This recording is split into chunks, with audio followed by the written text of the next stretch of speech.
आपली संस्कृती, आपले संस्कार सदा राहू दे आपल्या सोबत। भारताच्या महान ग्रंथांचे आणि काव्यांचे संपूर्ण संकलन सबस्क्राइब करा तिलक।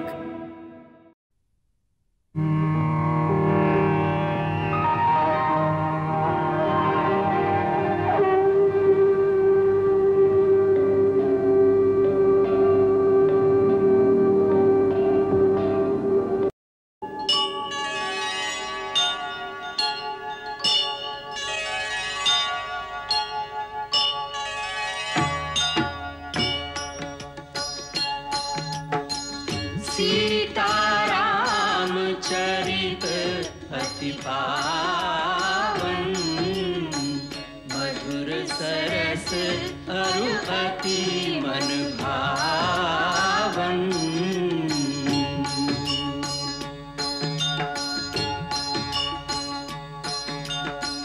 पुने पुने कितने हो सुने सुनाए,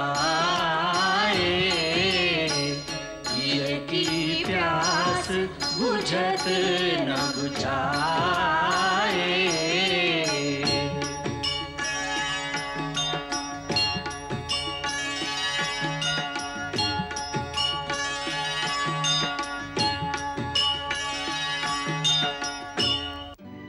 आमच्यातर्फे महाराजांना धन्यवाद सांगा महाराणीजी। त्यांनी इथे येऊन अयोध्येच्या राजवंशाला घोर संकटातून वाचवले। नाहीतर मला भीती वाटत होती की भरत भावनेच्या आहारी जाऊन न जाणो काय करून बसेल। मला तुम्हाला पण धन्यवाद द्यायचे। ही अयोध्यापुरातील विपत्तीची वेळ आहे। अशा वेळेस आपल्या चारही पुत्रींनी असं आदर्श चरित्र दाखवलं ज्याची संसारात कोणतीच तुलना होऊ शकणार नाही। मी त्यांचं दुःख, त्यांची पीडा समजू शकते, परंतु त्यांनी आपलं दुःख कोणासमोर दाखवलं नाही। आमच्या सेवेतच आपलं सर्वस्व पणाला लावलं। जशा या पुत्रवधू नाही, आमच्याच आपल्या मुली आहेत। राजमाता, यावेळी खरोखरच त्या आपल्या मुली आहेत, माझ्या नाही। माझं नातं विवाहाच्या दिवशीच समाप्त झालं। हे त्यांचं सौभाग्य आहे की तुमच्यासारख्या महान माता मिळाल्या। आपली कूस धन्य आहे राजमाता। असे पुत्ररत्न कित्येक जन्माच्या पुण्यानेच प्राप्त होतात। एकाहून एक महान, ज्या कारणाने आज आमचं मस्तक गर्वाने उंचावलंय। महाराजांनी मला सांगितलं की जाण्याआधी राजमाता कौसल्याचे चरण स्पर्श करून ये। अशा वंदनीय मातेच्या पुण्य प्रतापानेच मुलांवर दिव्य संस्कार होतात। नाही महाराणी, नाही, आपण आम्हाला लज्जित नका करू। पहिल्यापासून आम्ही आपले दोषी आहोत। आम्ही या सगळ्यांना कोणतं सुख नाही देऊ शकलो। आता सीतेचंच बघा ना, राजराणी बनण्याचं वचन देऊन महाराज तिला मिथिलेहून घेऊन आले होते, परंतु आम्ही तिला वनातल्या काट्यात अनवाणी पाठवून दिलं। राजराणी होणं एक साधारण गोष्ट आहे। माझ्या सीतेला आज ते पद प्राप्त झाले जिथे सगळा संसार तिला वंदन करतोय। हे आपल्या आशीर्वादाचंच फळ आहे राजमाता। यात माझं काहीच नाही। आईची शिकवणच मुलीला चांगलं किंवा वाईट बनवू शकते। हे आपल्या शिकवण्याचं फळ आहे। जसं आज सीतेने आपल्या सर्व स्त्री जातीचा गौरव वाढवला आहे। जेव्हा इतिहास महान पतिव्रतांचं वर्णन करेल त्याच्यात सर्वप्रथम सीतेचंच नाव असेल।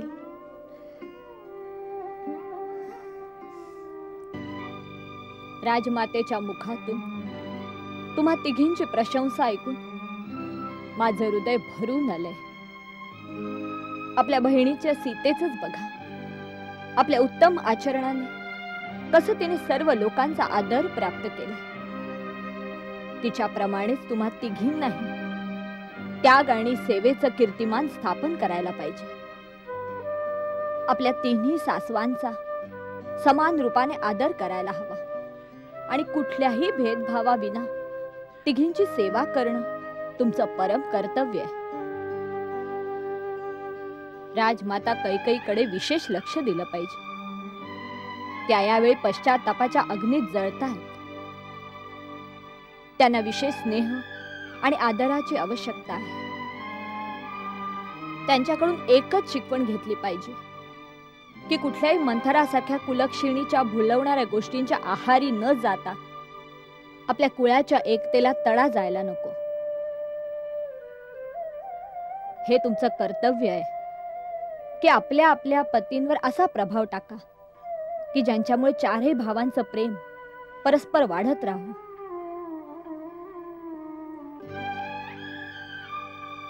तुम्ही तिघी दुःखी आहात, पण तरी यावेळी मी तुम्हाला मिथिलेला येण्यास नाही सांगणार.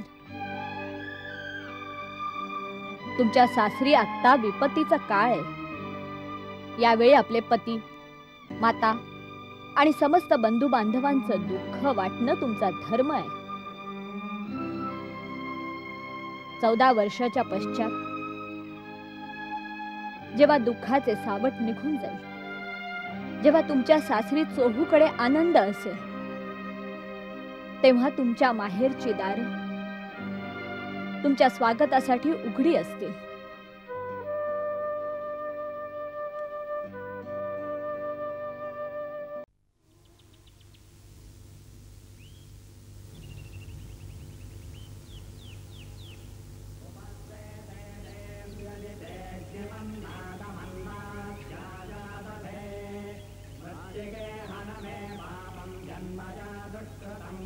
श्रीमान, महर्षींना निरोप द्या की महाराज दशरथांचा पुत्र राम सीता आणि लक्ष्मणासहित त्यांच्या दर्शनाची आज्ञा मागत आहे. हो.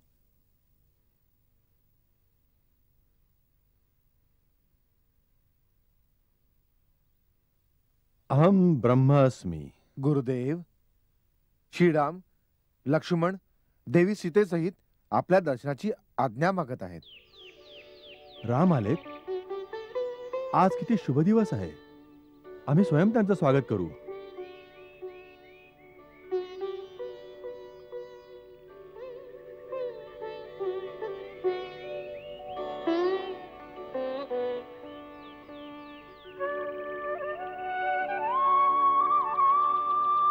राम, अत्रींच्या आश्रमात तुझं स्वागत आहे. आयुष्यमान भव. सौभाग्यवती भव.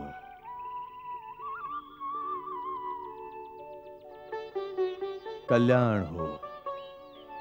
यावं.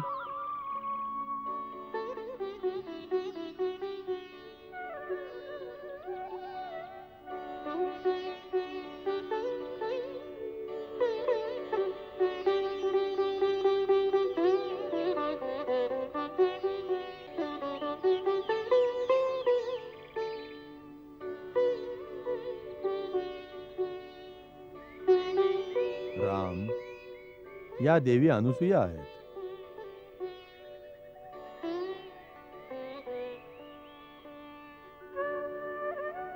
महादेवी, मी दशरथ पुत्र राम, आपला अनुज लक्ष्मण आणि भार्या जनक कुमारी सीता सहित आपल्या श्रीचरणी प्रणाम करत आहे. आयुष्यमान भव.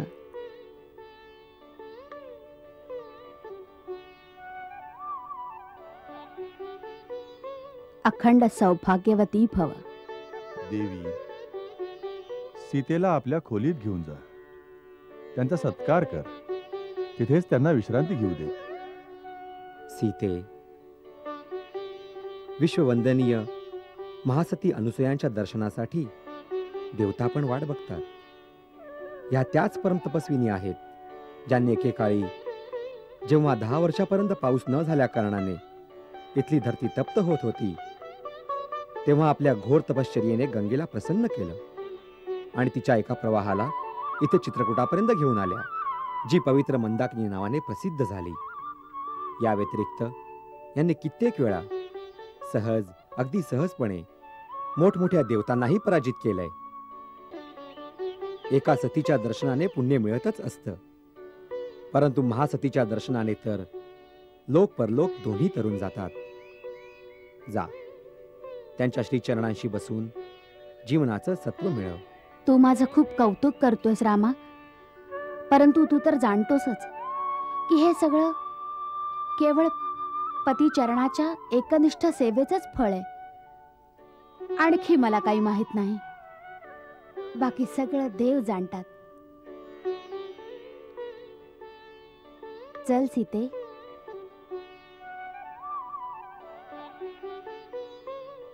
यावं.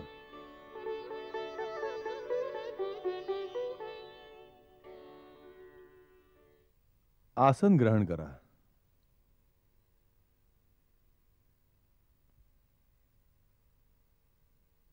राम, आम्हाला खूप दिवसापासून तुझी प्रतीक्षा होती. तुझ्या चित्रकूटावरती आगमनाची गोष्ट ऐकली तेव्हा आम्ही याच आशेवर होतो की तू या आश्रमात अवश्य येशील. आज तुझ्या येण्यानं हा आश्रम धन्य झाला. ही तर आपली उदारता आहे भगवान, जो तुम्ही आपल्या सेवकाचा मान वाढवित आहात. मला तर यापूर्वीच आपल्या दर्शनाला यायला हवं होतं. या उशिराकरता क्षमा करावी. आज आम्ही या पावन चरणाशी बसून धन्य झालो. राम, संपूर्ण प्रभुता मिळवूनही तू इतका विनम्र आहेस, ज्यामुळे तू समस्त प्राण्यांचं मन मोहून टाकतोस. नगरस्थो वनस्थो वा शुभो वा यदि वा शुभः, यासांग स्त्रीणां प्रियो भरता तासांग लोका मोहोदया. तुहुशीला कामव्रतो वा धनैर्व परिवर्जितः, त्रीणांग आर्य स्वभावनां परमं देवतं पतिः. पुत्री, आपला स्वामीच स्त्रीचं आराध्य दैवत असतं. तो राजमहालात राहत असो किंवा झोपडीत, तो भाग्य विहित असो किंवा धनवान का असेना, उत्तम स्वभावाच्या स्त्रियांकरता तो सर्वश्रेष्ठ देवते समान आहे. आता जी तुझ्या पतीने माझ्या शक्तीची इतकी प्रशंसा केली, त्यासाठी मी आणखी काहीच नाही केलं. केवळ मन, वचन आणि तनाने आपल्या पतीची एकनिष्ठ सेवा केली आहे. स्त्रीनं केवळ इतकं जरी केलं तरी मोठे मोठे देवता तिच्यासमोर नतमस्तक होतात. देवता कित्येक प्रकारे नारीची परीक्षा करत असतात, कित्येक प्रकारची प्रलोभनं पण देतात. परंतु जी स्त्री आपल्या धर्ममार्गावर कायम असते, तिला फक्त देवताच काय, साऱ्या सृष्टीचं विधान तिच्या आज्ञेच्या अधीन होऊन जातं. मी आपल्या जीवनात हाच अनुभव घेतलाय. पतीपेक्षा मोठा हितकारी, मित्र आणि बंधू आणखी कोणीही नसतो. तोच नारीला दोन्ही लोकात सुख देण्यासाठी समर्थ असतो. सीते, मला हे ऐकून खूप प्रसन्नता वाटली की तू आपल्या बंधू बांधवांना सोडून, राजमहालाचं सुख त्यागून वनात जाणाऱ्या आपल्या पतीचं अनुकरण करत आहेस. सुखात तर सगळेच साथ देतात, परंतु विपत्तीमध्ये जी साथ देईल तीच खरी अर्धांगिनी आहे. सीते, मित्र आणि नारीची खरी परीक्षा आपत्काळातच होते.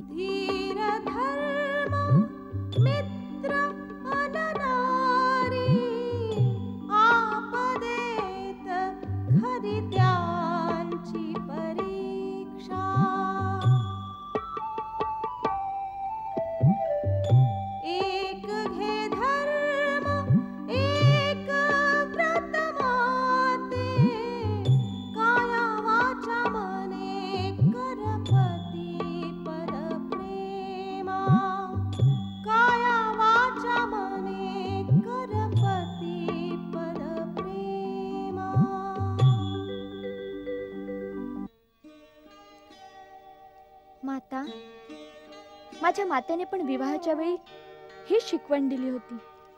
माझ्या पूज्य सासूबाईंनी वनात जाण्यापूर्वी हाच उपदेश दिला होता. आता मला आशीर्वाद द्यावा. की मी आपण सांगितलेल्या आशीर्वादाचं पालन करू शकेन. सीते, मी आपल्या दिव्य दृष्टीने बघत आहे की येणाऱ्या काळात स्त्रियांना तुझं नामस्मरण केल्यानेच पतिव्रत पालन करण्याचं बळ प्राप्त होईल. यामुळे मला अपार संतोष होत आहे. मी आपली प्रसन्नता कशी व्यक्त करू? आपल्या अनोख्या वचनाने स्त्री आदर्शाची शिकवण देऊनच आपण मला धन्य केले. पूज्य माताश्री, आपला आशीर्वादच मला अमूल्य ठेवा आहे. सीते, या भेटीच्या आठवणीत मी तुला काही उपहार देऊ इच्छिते. माझ्याकडे दिव्य आभूषण, अंगरख, अंगलेपन आणि पवित्र परिधान आहेत, जे मला देवतांनी उपहार स्वरूपात दिले होते. ते मी तुला देते.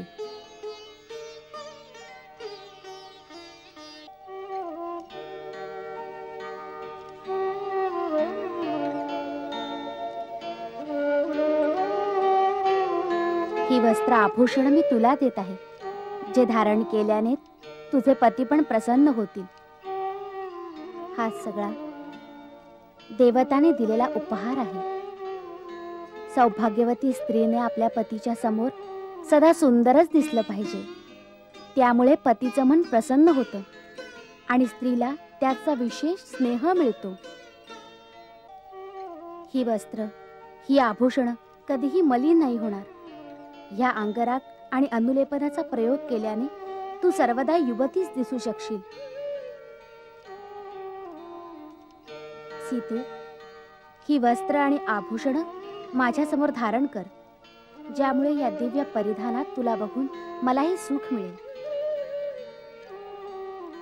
हो सीते, हे सगळं तुझ्यासाठीच आहे. तू हे धारण कर. जशी आज्ञा. या इथून जे पुढे वन आहे, राक्षसांच्या उत्पाताच्या कारणाने त्या तपस्वी आणि मुनींना कोणतीच सुरक्षा राहिलेली नाही. ते पूर्ण नरभक्षी आहेत. जे तपस्वी आणि ब्रह्मचारी अपवित्र किंवा असावधान असतात, त्यांना ते लोक मारून खाऊन टाकतात. तुझ्या राज्याच्या सीमेवर ऋषींना अभय प्रदान करणं तुझं कर्तव्य आहे. मी आपल्याला विश्वास देतो महर्षी, की आपल्या वनवासाच्या समस्त अवधीमध्ये या दंडकारण्यात चारी बाजूंना जागोजागी बनलेल्या समस्त ऋषी आश्रमांमध्ये एका प्रहरीसारखा फिरत राहीन. त्यामुळे ते आश्रम सदाकरता त्या राक्षसांच्या भयापासून मुक्त होतील. आता आपण मला मार्गदर्शन करावं की मी कुठे कुठे जाऊ आणि कोणत्या मार्गाने जाऊ. राम, सगळ्यात आधी तू शरभंग ऋषींच्या आश्रमात जा. ते बराच काळ तुझी प्रतीक्षा करत आहेत. त्यांच्याकडे फार कमी वेळ शिल्लक आहे, म्हणून तू पहिल्यांदा त्यांचे दर्शन घे. पण जरा सावधानतेने जा. या मार्गात विराध नावाचा एक नरभक्षक राक्षस फिरत असतो. तो तुला शरभंगाच्या आश्रमाच्या आधी किंवा त्याच्या पुढे गेल्यावर सापडेल. आपण चिंता करू नका मुनीनाथ, मी आपला आशय समजलो. या दंडकारण्याला राक्षसांच्या भयापासून सदाकरता निष्कंटक करीन, यासाठी मला आशीर्वाद द्या. माझा आशीर्वाद सदा तुझ्या सोबत राहील.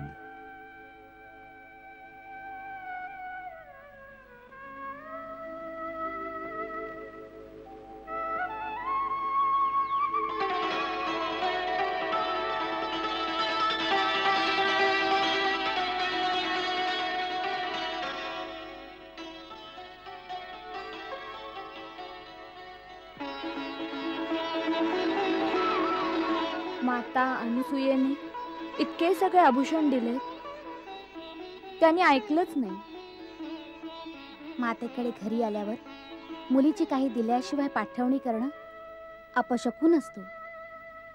ही रत्न आभूषणांपेक्षाही श्रेष्ठ जो नारी धर्माचा उपदेश आपल्याकडून प्राप्त झाला, किती महान आणि पवित्र उपहार आहे. सदा सुखी राहा मुली. सीते, तू खूपच भाग्यशाली आहेस.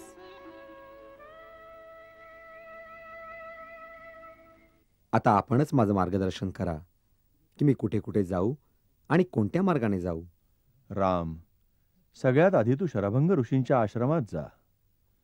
ते बराच काळ तुझी प्रतीक्षा करीत आहेत. त्यांच्याकडे वेळ फार कमी आहे, म्हणून तू पहिल्यांदा त्यांचं दर्शन घे.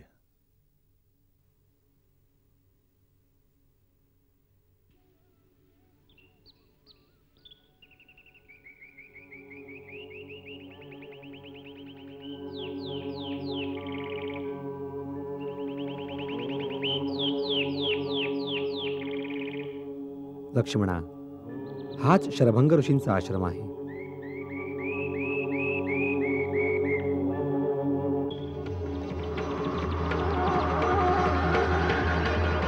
दादा, ते बघा काय आहे ते.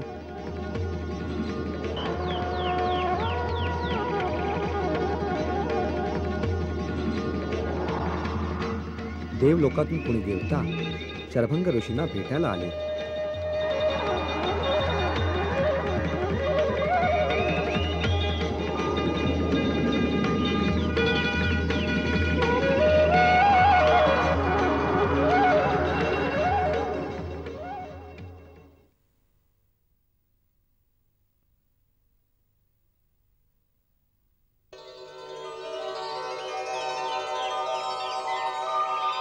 प्रणाम महर्षी.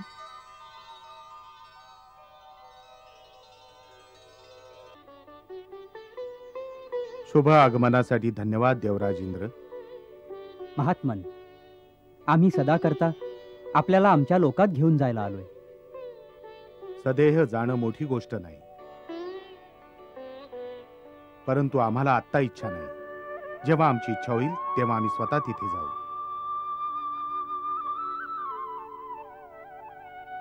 का मुनिराज, ही प्रतिष्ठा तर कोणा भाग्यवंताला मिळते. परंतु यामुळे प्रकृतीच्या नियमांचं उल्लंघन होतं. देवराज, मानवी देहात कुठल्या जीवाचं दुसऱ्या लोकात जाणं प्रकृतीच्या विरुद्ध आहे. तरीही आपल्या तपस्येच्या द्वारे कोणीही प्रकृतीवर विजय प्राप्त करेल, तरीही त्याने अकारणही आपल्या तपोबलाचं प्रदर्शन करायला नको. त्यामुळे त्याच्यात गर्व उत्पन्न होतो. त्यामुळे त्या लोकात त्याचं शीघ्र पतन होतं. म्हणूनच आम्ही स्वतःच्या इच्छेने या देहाचा त्याग करू. त्याचीही वेळ आली आहे मुनिश्रेष्ठ. मला जाणीव आहे, पण यावेळी आमच्या आश्रमात एका विशेष अतिथीचं पदार्पण झालंय. त्याचा स्वागत सत्कार केल्याशिवाय जाणं आमच्यासाठी उचित नाही होणार. मंगल भाव मनात जपोनी दशरथ राज आनंदे मनोमानी.